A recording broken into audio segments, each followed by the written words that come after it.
tablo itu always finite, jadi selalu berhingga, pasti akan berhenti ini algoritma tablonya ini. Seperti juga kita lihat kemarin DPLL, suatu saat kan dia akan pasti berhenti. Nah, ini tablonya juga pasti akan berhenti. Tapi kita lihat nanti untuk yang logika tertentu bisa juga ada tablo yang tak berhingga. Tapi untuk kita nanti yang kita cuma punya tadi ada 5 rule tadi ya, 5 rule itu untuk kalkulus proposisional kita ini, logik proposisional kita ini yang klasik ini itu dijamin tablonya ini finite. Tapi kita nanti akan belajar belakangan di model logik misalnya itu bisa terjadi tablonya itu tak berhingga.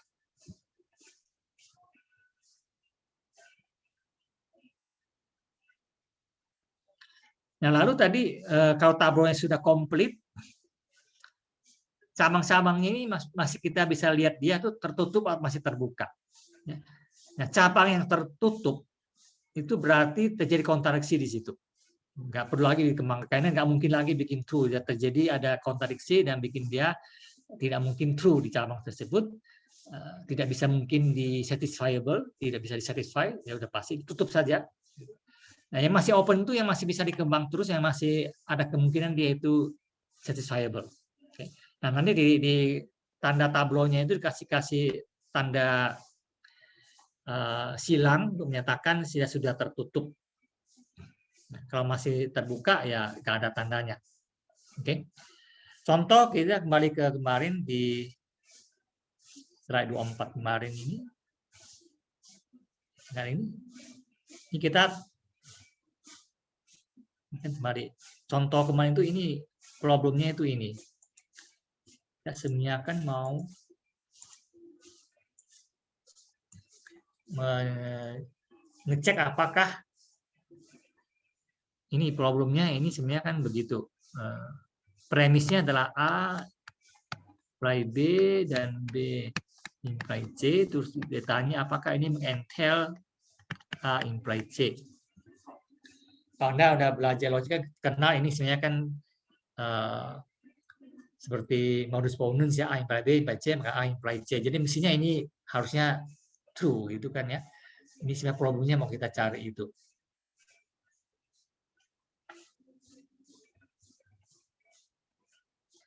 Jadi saya lihat di sini, saya tulis di sini.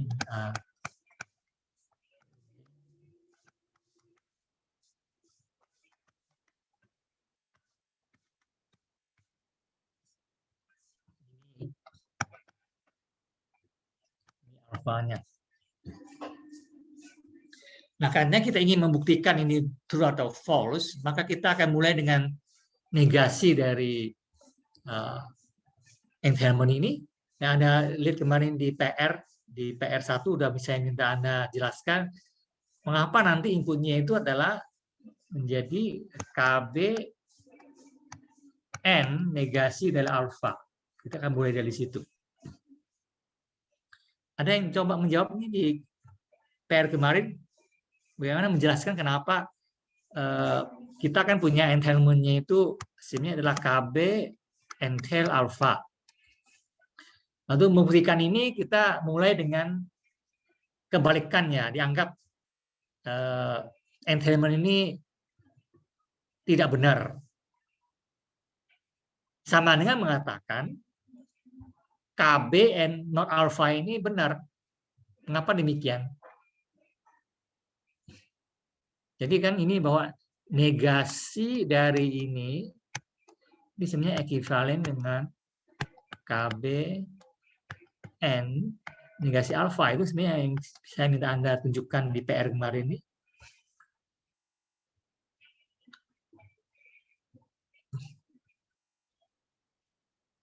Ada yang jawabannya apa? Anda jawabnya? Coba seseorang coba berikan jawaban Anda di PR. Anda jawabannya. Kurang lebih seperti itu, Pak. Tapi KB terus jika KB maka alfa saya bikinnya. Jika apa? Gimana? Negasi jika KB maka alfa.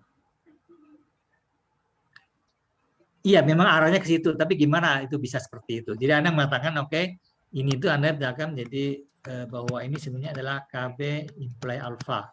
Gitu. Terus imply-nya saya ubah jadi negasi KB atau alfa. Oke, terus ini kan or ini kan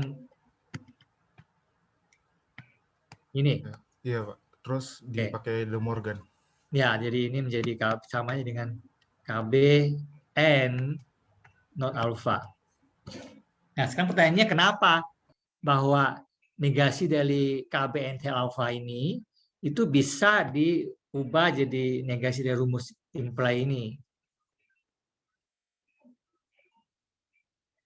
Itu perlu ada penjelasan. Soalnya entailment Ya. mirip-mirip apa? Output ininya mirip sama kalau pakai implikasi, Pak. Mirip-mirip atau memang iya? Sama, Pak. Sama kenapa coba? Kan kalau misal KB-nya true, alfanya true, entailment-nya true. Kalau KB-nya true, alfanya false, jadi entailment-nya false. Terus kalau false true, true, false false juga true. Iya, itu dia. Jadi secara semantik keduanya sama kan, semantiknya itu gua mengatakan bahwa KB entail alpha itu true, artinya apa? Apabila KB true, alfanya harus true kan. Kalau KB-nya false, alfanya boleh true, boleh false. Nah, itu kan secara semantik sama dengan semantik dari formula ini. Artinya kalau Anda bikin true table-nya sama. Oke, jadi itu jadi semantiknya sama. Jadi sehingga kita bisa melihat atau memeriksa true dari entailment itu sama aja dengan memeriksa true dari formula KB imply alpha ini. Akhirnya temu ini. Oke, itu dah dia kira-kira jawabannya.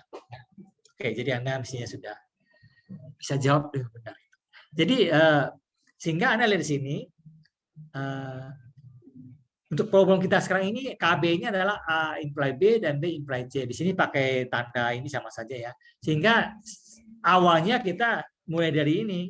Ya berarti saya akan mulai dengan not awalnya itu adalah KB-nya ini ya, A imply B, B imply C, dan negasi dari alfa. Jadi negasi dari AB. Ini sebagai awalnya itu. Awal dari notnya ada 3 ini. Awal dari tablonya. Nah, ini yang disebut apa kalau istilahnya di tablo ini? Ini apanya tablo? Premis. Enggak, premis kan yang KB ini tadi. Premis imply alpha, alpha itu konklusinya. Jadi tablo ini kita kan mulai dengan 3 not ini. Sebagai awalnya itu namanya apa? Di istilahnya tablo ini. Apanya tablo?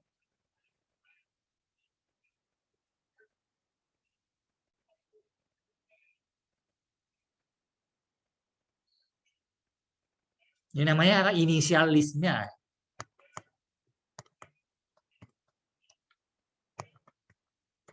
Initial list. Ini list dari 3 not ini. Initial list adalah not-not yang jadi awal dari tablo kita. Itu yang biasanya adalah KB N negasi alfa. Jadi ini inisialisnya. Nah, inisialisnya ini kita akan coba menerapkan tadi rule-nya satu persatu sampai nggak bisa lagi diterapkan ya, berarti tablonya sudah komplit. Ya. Nah, kita lihat tadi ini kan 3 ini tentu saja kita bisa menerapkan rule-nya. Ini kan A imply B, kita bisa terapkan rule 1A itu. Ya kan? B imply C, ini kita bisa terapkan rule 1A juga. Negasi A imply C, kita bisa terapkan rule 1B.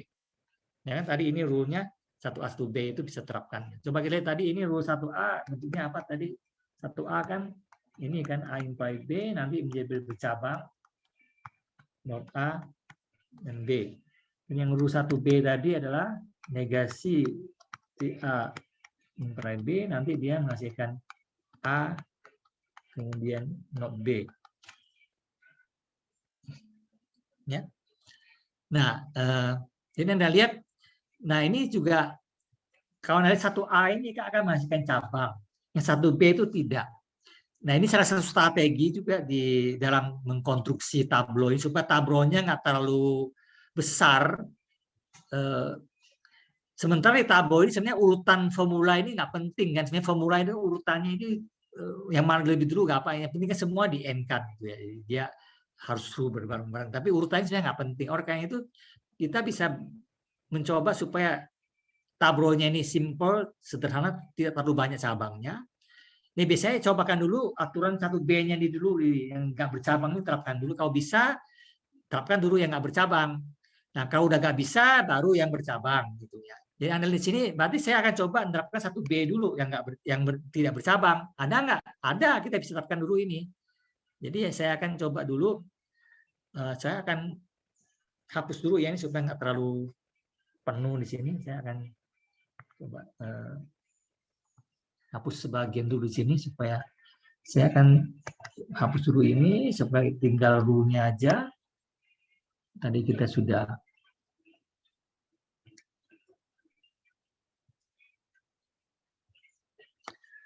ini saya hapus dulu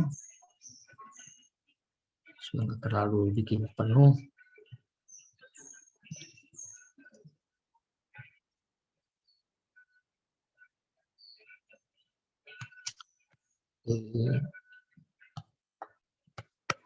Oke, sekarang saya akan tandai, kita akan terapkan dulu pada node kita tadi ini ya, node yang pertama ini. Nah, ini kan menghasilkan node A dengan B. Jadi ini hasilnya ini. Jadi ini menerapkan rule 1.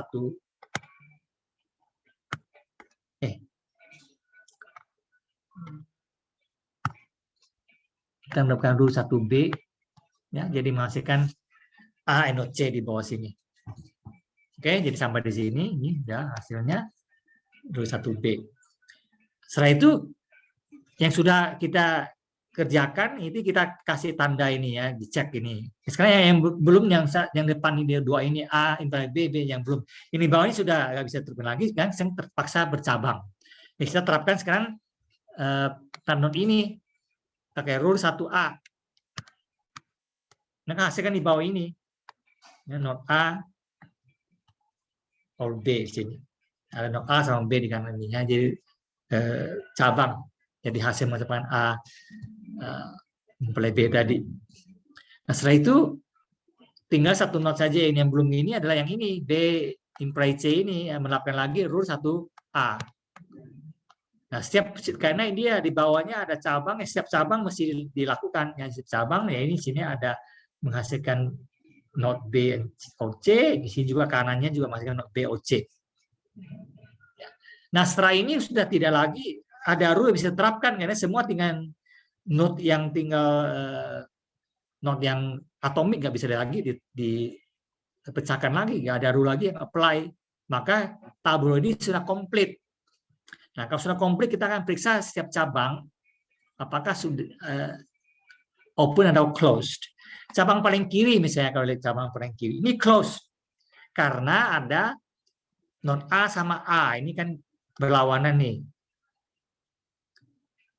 Nah, yang di satu cabang ini itu ada node yang harus di N kan. Jadi tadi kan kita lihat A imply B, N, B imply C, N, not A. Jadi setiap node yang di cabang itu di satu cabang itu harus true semuanya, baru di cabang itu katanya satisfiable ya, harus di N kan.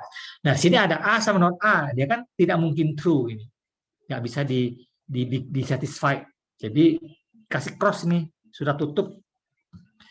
Cabang yang berikutnya yang setelah kita sampai node A ke C, ini juga sudah tutup karena A dan A-nya sama, ini juga tutup. Sebelah kanan ini ada node B sama B, ya, ini juga tutup. Kemudian yang paling kanan ini ada C sama node C, ya, ini juga tutup. Jadi semua cabang tertutup. Berarti nggak ada cabang yang bisa true. Jadi formula awalnya kita ini, inisialisnya itu tidak mungkin true, nggak bisa dibikin true, jadi unsatisfiable. Sangat tadi kita berangkatnya tadi adalah KB N negasi alfa. Berarti entailment semulanya itu true, karena negasinya tidak. Ini kan berangkat dari ini tadi ya, berangkat dari ini. Itu tidak lain adalah negasi dari KB ini. Ternyata unsatisfiable berarti kebalikannya itu selalu true. Jadi terbukti. Oke, jadi ini. Kalau ada salah satu cabangnya ini tidak tertutup, berarti nggak terbukti. Karena negasinya sendiri satisfiable berarti formula awalnya itu falsifiable. Falsifiable artinya bisa dibikin false. Nah, kalau ini tidak falsifiable tapi selalu true ini, selalu jadi dia jadi valid. Karena tidak mungkin bisa dibikin false yang ini. Karena kebalikannya selalu false soalnya. Jadi kebalikannya tidak bisa false. Nah. Oke, sampai sini apa ada pertanyaan? Jadi itu cara pembuktian dengan tableau ini. Nah, kita mulai dengan initial list. Nah, tadi ini initial list-nya. Kemudian dicoba terapkan aturan-aturan dari tableau ini sampai tableau-nya komplit. Sebenarnya kalau sudah ketemu kontradiksi harusnya tidak usah terus lagi. Ya, kayak tadi ini misalnya untuk efisiensi, ini bicara efisiensi, bisa kita terapkan heuristik begini. Jadi kalau misalnya tadi udah ketemu not A di sini misalnya, bisa tutup di sini sebenarnya. Karena kalau Anda teruskan lagi, semua cabang di bawah pasti tertutup karena udah ada not A sama A di depan ini. Ya, bisa tutup di sini sebenarnya, di cut. Nggak bisa terus lagi. Yang kiri ini. Yang kanan waktu kita sampai B, kan belum ada kontradiksi, masih terus lagi. Waktu tadi ada not B sama C. Nah, ini ada B sama B, ini mungkin dia tertutup. C dengan C di depan tadi tutup. Jadi bisa langsung ditutup kalau udah ketemu kontradiksi. Misalnya. Oke.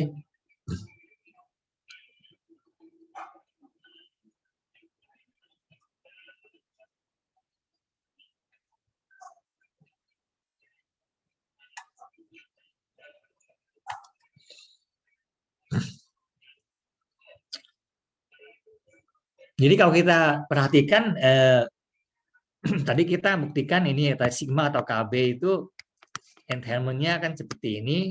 Lalu kita buktikan ini dengan menggunakan prosedur tertentu tadi ya, yaitu adalah pakai methode tableau ya. Ini tableau.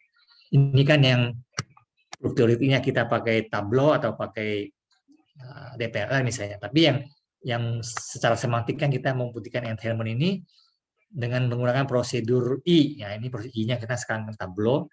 Oh, kemarin pakai DTLL. Ya, jadi secara teoritik. Kalau kita ingat ya, waktu itu kita bicara mengenai prosedur ini bisa sound yang komplit atau tidak. Dan mestinya sih sound yang komplit untuk ini. Kita akan tunjukkan nanti untuk prosedur tableau ini jadi sound yang komplit. Contoh lain yang sedikit lebih besar ini, di sini A imply B and A imply C, ya, imply ini satu rumus saja ya, ini bukan entailment. Kita ingin buktikan bahwa ini adalah sebuah tautologi misalnya. Jadi ini bahwa rumus ini selalu true apapun A, B, C. Ini kalau ditulis lebih ini kan sebenarnya ini kan sama aja dengan mengatakan A imply B and A imply C, ini ya sama aja. Kemudian bersama-sama ini mengimply A imply B and C. Ya, ini mau buktikan bahwa ini adalah sebuah tautologi ya, selalu valid apapun A, B, C-nya. Jadi kalau dia jadikan dalam bentuk entailment, ini entailment-nya apa bentuknya?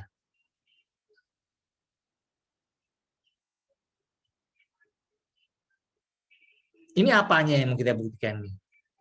Yang A imply B, A imply C, imply ini. Ini apanya ini? Kalau di entailment tadi. KB-nya, Pak. Ya? Apanya ini yang rumus yang saya tulis pakai tinta merah ini? Atau initial list? Bukan, ini bukan inisialis. Alfanya, Pak. Ya, alfanya ini. Ini alfanya. KB-nya mana?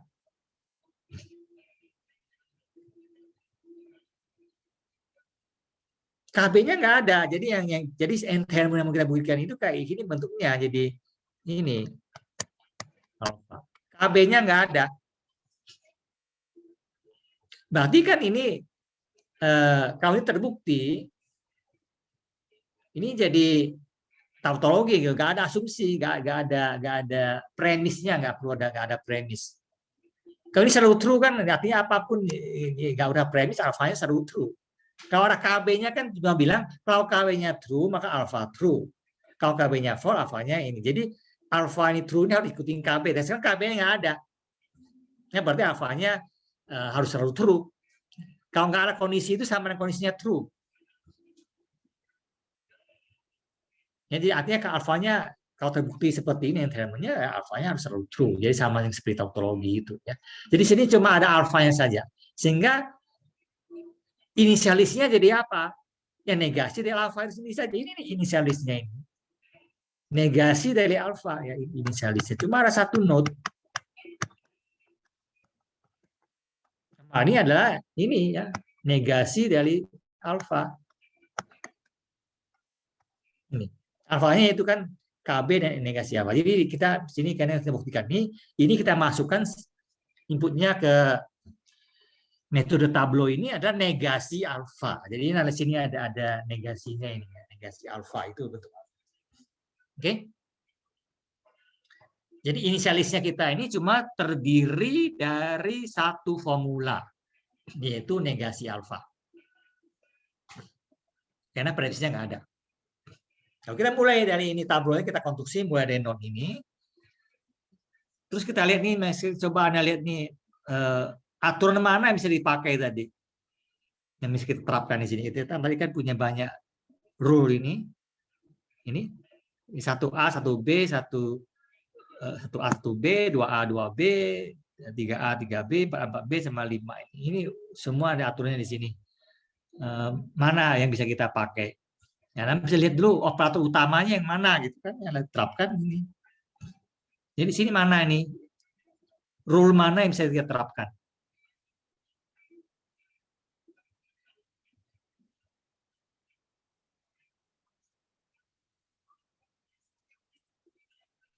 Yang negasi dari implikasi, Pak. Iya, jadi itu adalah 1B, Pak.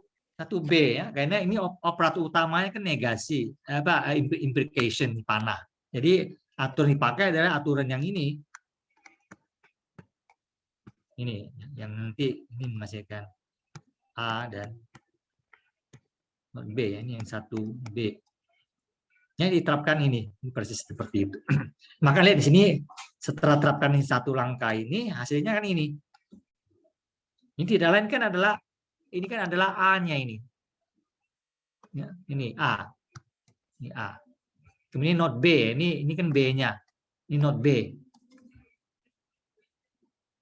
Ya, itu hasilnya itu karena kita pas 1B. B ini A, jadi ini adalah A-nya, ini adalah B-nya. Oke. Jadi diterapkan rule 1B. Menghasilkan dua node baru di bawah ini. Nah, node baru ini tentu saja harus kita terapkan aturannya untuk itu yang ini N, yang ini negasi ini lagi, negasi panah lagi ya, application lagi. Yang kita bilang strateginya kalau kita pakai yang mana juga sebenarnya sama saja sih ini karena N ini kan tidak bercabang ya. Jadi kalau aturan yang tadi yang N ini A, NB hasilnya nanti kan A, B. Jadi kan ini kan masih ingat tadi ini kalau ini true yang bawahnya harus true juga ya, ini kan seperti itu. Ini tadi ini aturan berapa tadi ya, ini ya 2A ya. Jadi kita terapkan 2A pada ini hasilnya ini sama ini. ANB 2. Jadi ini 2A ya. Kemudian ini kembali lagi kita terapkan 1B di sini. Ini negasi dari A imply B, jadi hasilnya A dan negasi ini.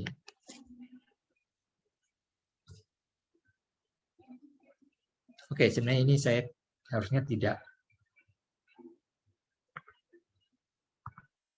dicek dulu karena kita belum terapkan rule. Harusnya baru sampai ini. Oke. Sampai yang sudah saya centang ini nih baru 3 not pertama. Lalu ya kita coba terapkan lagi rule yang masih ada 3 not yang bisa terapkan rule A imply B, A imply C dan negasi dari B and C. Nah, kalau kita tadi kan supaya tableau ini nggak terlalu besar, nggak terlalu gemuk, kita coba dulu terapkan yang tidak bercabang. Dari 3 ini mana yang nggak bercabang adalah yang di bawah ini ya kan.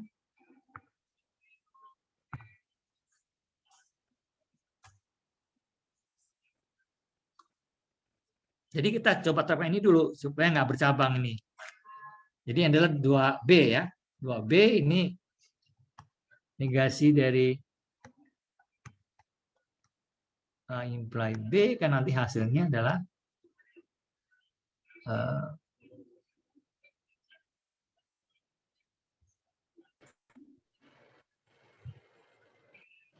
apa ini? Ini ada cabangnya. Untuk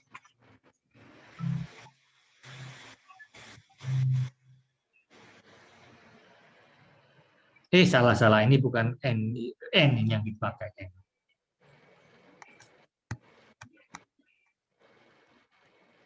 N, jadi ini menjadi not A, not B. Ini aturan apa tadi namanya? Nomornya ini yang 3B.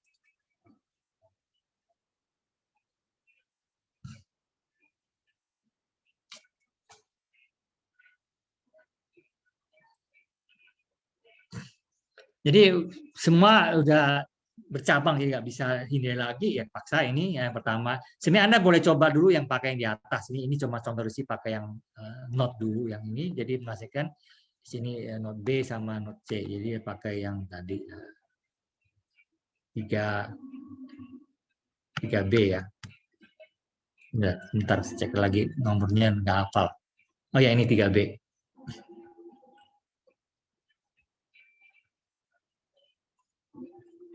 Jadi memastikan ini.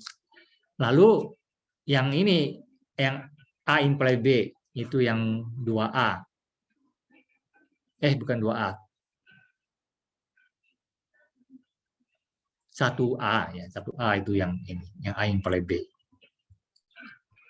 Lalu ini menjadi menghasilkan not A or B.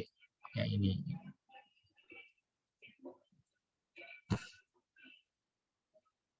Ya, 1A. Jadi terapkan 1A. Setiap cabang mesti lakukan. Jadi ada cabang kiri, ada cabang kanan. Ya, ini adalah sini not A or B, not A or B. Kita tadi penerapan yang 1A ini.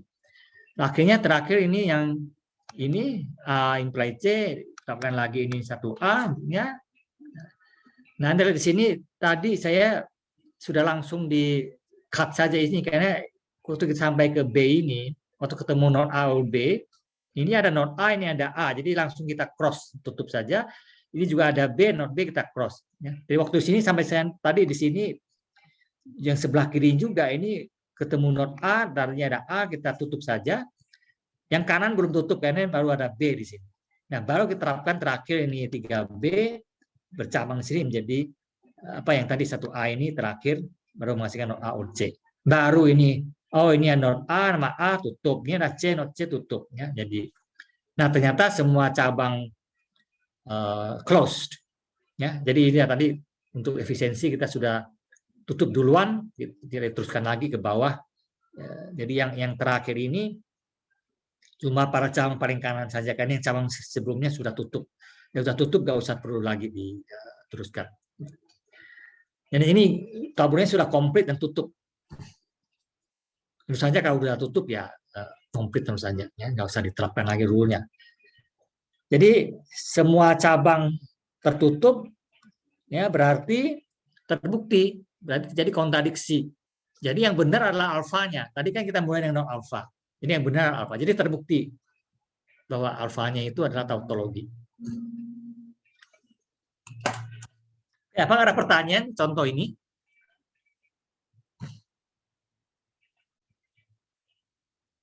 Jadi tidak boleh Anda melakukan penyederhanaan apapun ya, terhadap formula-formulanya, ya, hanya bisa menerapkan aturan itu saja yang ada.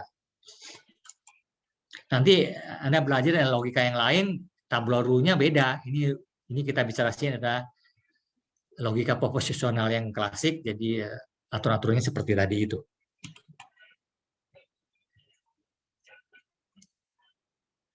Ya, jadi tidak perlu saya perhatikan bahwa apabila kita sudah menemukan suatu kontradiksi dalam satu cabang, tidak lagi perlu untuk meneruskan. Ini nggak ada poinnya lagi kita meneruskan lebih jauh. Jadi langsung saja di cross, ditutup. Ya, karena branch-nya itu kalau diteruskan lagi ya pasti semua akan tertutup terus. Nah, jadi langsung cross saja, nggak perlu lagi. Ya.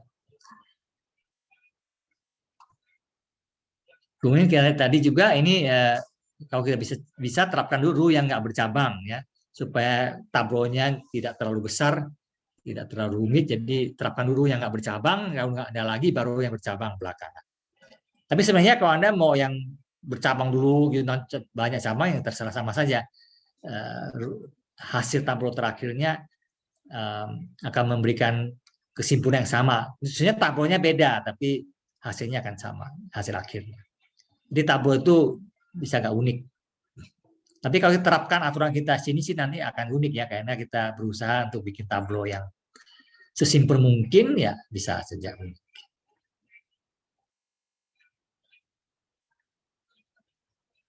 Nah, ini tadi saya sudah menerapkan setiap formula yang sudah diterapkan rule-nya kita kasih tik, kasih tanda centengan di kanannya untuk menyatakan sudah dilakukan.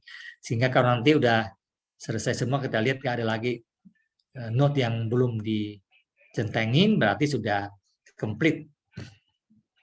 Ya. Ini contoh lain di sini. Sekarang contoh yang dimana ada cabang yang masih open. Nah ini berbeda dengan sebelumnya. Sekarang ini contoh ini ada cabang yang masih open, jadi tidak closed. Nah, sekarang kita mau buktikan sekarang ini bahwa ini lihat ini bahwa P imply Q ini, jadi ini kalau ditulis dalam bentuk notasi yang lebih familiar dengan Anda,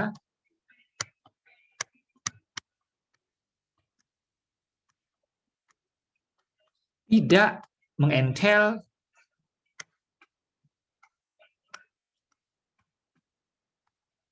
jadi sekarang ini sudah buktikan bahwa itu tidak mengentel. Jadi ada counter modelnya, makanya nggak ada entel. Itu artinya kita tidak berlaku. Ini berarti kita suruh kalau memang terbukti memang tidak mengentel, berikan counter modelnya. Counter model itu model yang bikin dia false. Ya. Bikin bahwa yang kiri itu tidak mengimply yang kanan, ya tidak mengentel yang kanan. Jadi kita lihat sini, berarti harapannya nanti tablonya tidak close, tapi ada cabang yang terbuka. Berarti betul ini terjadi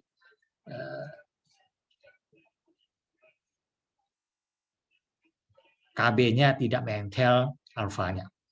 Nah, oke. Jadi yang biasa ini yang sebelah kiri ini terus di N-kan dengan yang kanan ya ini bentuknya ini negasi dari yang kanannya ya ini non alfanya ini adalah negasi dari alfa. Ini adalah KB-nya. Negasi dari yang sebelah kanan. Kita jalankan seperti biasa, kita buktikan, coba buktikan. Lalu ini pakai rule, ini lagi ini implications. Nah, ini rule 1B ya, non-gesi ini. Jadi yang dapatkan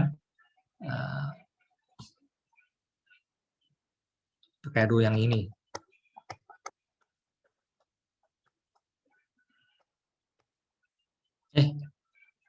Ini nggak bercabang ini, jadi ini menghasilkan.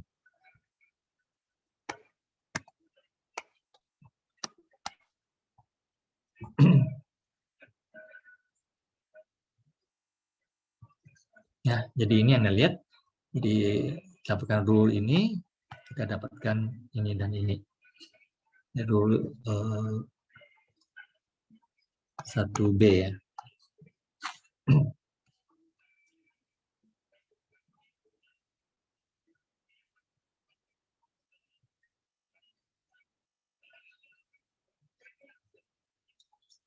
Nah, yang tadi ini, yang di atas ini kan belum kita terapkan, ini karena dia bercabang ya, kita terapkan dulu bawah dulu yang nggak bercabang, menghasilkan ini bercabang.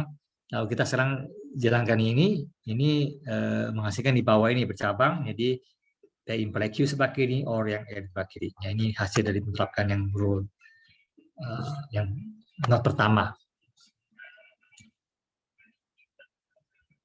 Ya, karena setelah itu kan udah tadi kita strateginya kan cari dulu yang nggak bercabang. Jadi bercabang ya dua ini dulu. Kemudian sekarang yang pertama menghasilkan dua cabang ini. Sampai di sini ini masih belum tertutup. Kalau kita lihat terakhir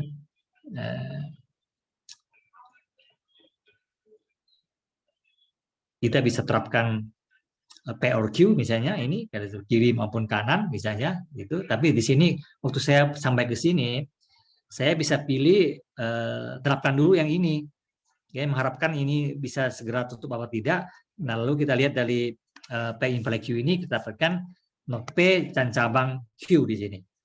Nah, lihat ini tadi ada Q di sini, ada Q ini langsung kita tutup ini, udah langsung ditutup di sini. Sebelah sini ada not P-nya, nah ini belum tertutup. Oke, sampai di situ bedakan dulu. Dan sebelah kanan ini juga tadi kita menghasilkan ini ada R imply Q, kita terapkan, lalu ada not R or Q cabang di sini. Nah, sampai di sini juga ketemu ada not Q sama Q, ini bisa segera tutup. Dan tadi ini menghasilkan not R. Gitu. Nah, ini belum bisa ditutup. Nah, sekarang kita terapkan yang ini. Ini menghasilkan P or Q. Ini juga P or R. P or R di sini. Terus ini di sini juga ada P or R. Nah, karena ini not R ketemu R, ya R ya ini tutup. P-nya belum ada lawannya, ini masih terbuka di sini. Kemudian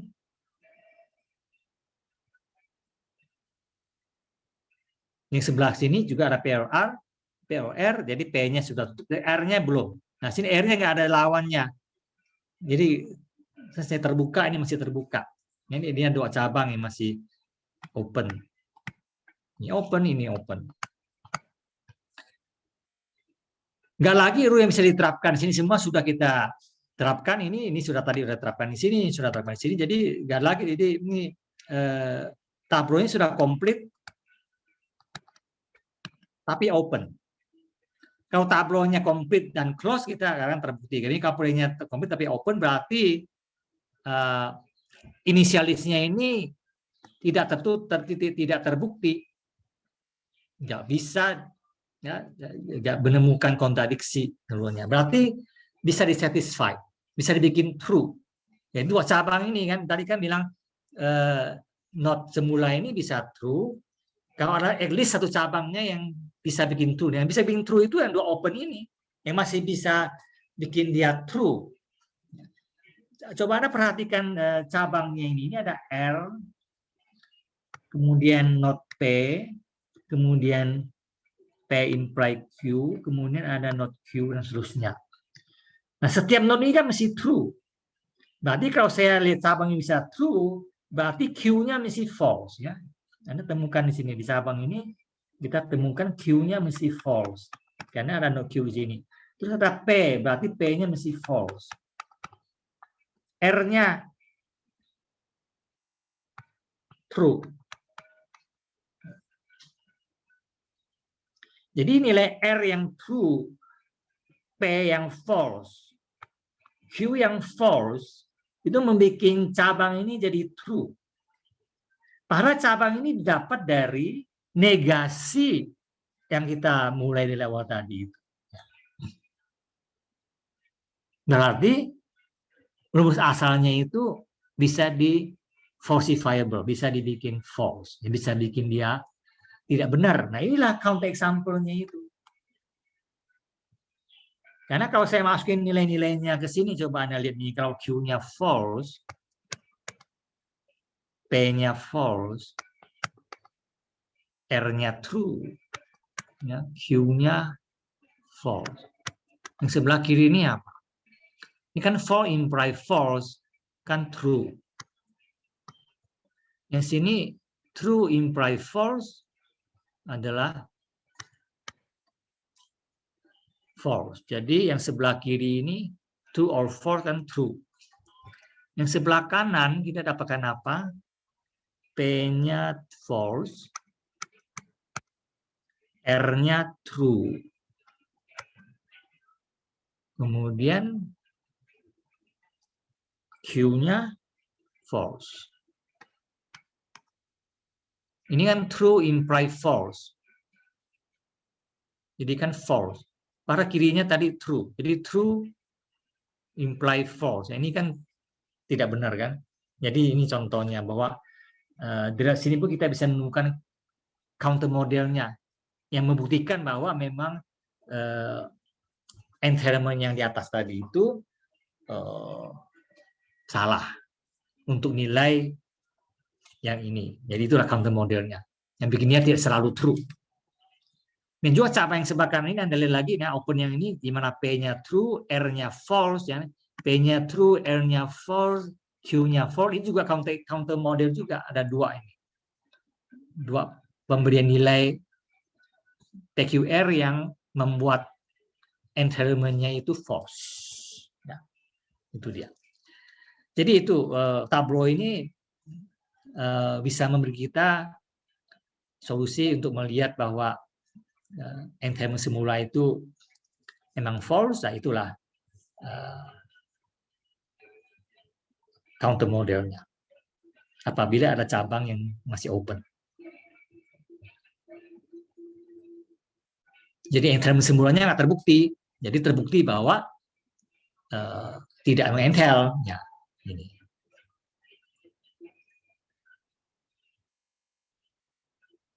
Oke, apakah ada pertanyaan?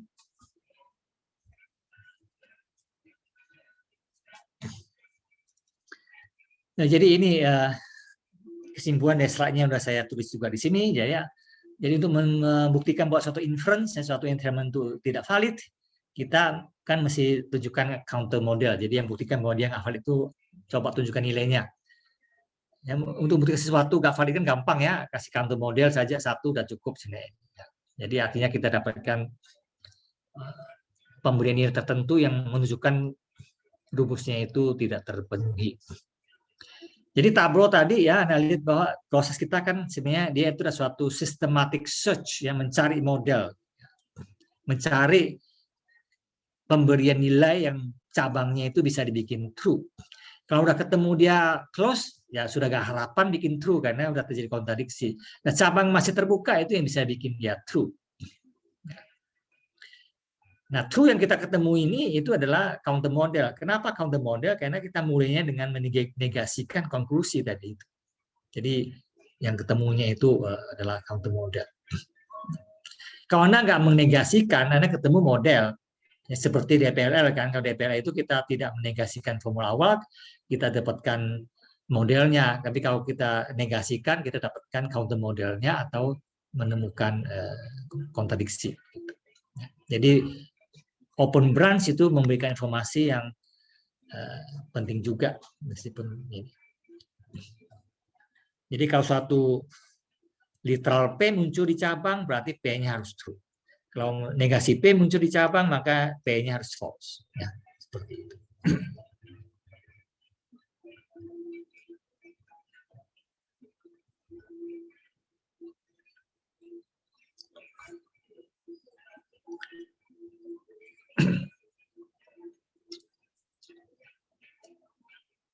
Oke, ya nanti tinggal berikutnya kita mesti buktikan atau memberikan sedikit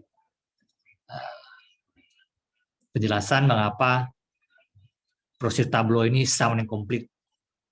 Untuk logika proporsional klasik, prosedur tableau ini sound and complete.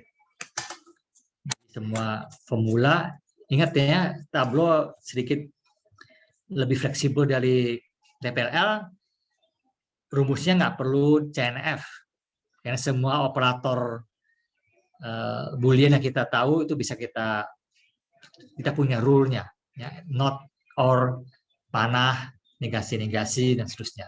Itu bisa kita jalankan ini. Dan jadi setiap formula yang bisa kita ekspresikan bisa kita buktikan pakai prosedur tableau. Dan prosedur tableau ini kalau terbukti nggak ada yang salah, ya. Jadi dia memberikan konklusi yang false, dan juga semua formula yang bisa kita dapatkan di formula klasik bisa kita buktikan pakai tableau. Jadi ini sebenarnya sound complete-nya seperti itu.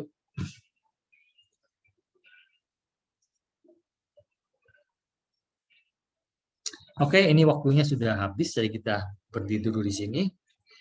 Nah, sekali lagi, tolong diisi segera itu kelompok Anda di Scale. Mudah-mudahan masih up itu diisi, itu nanti saya akan bisa lihat kalau sudah komplit, nanti kita akan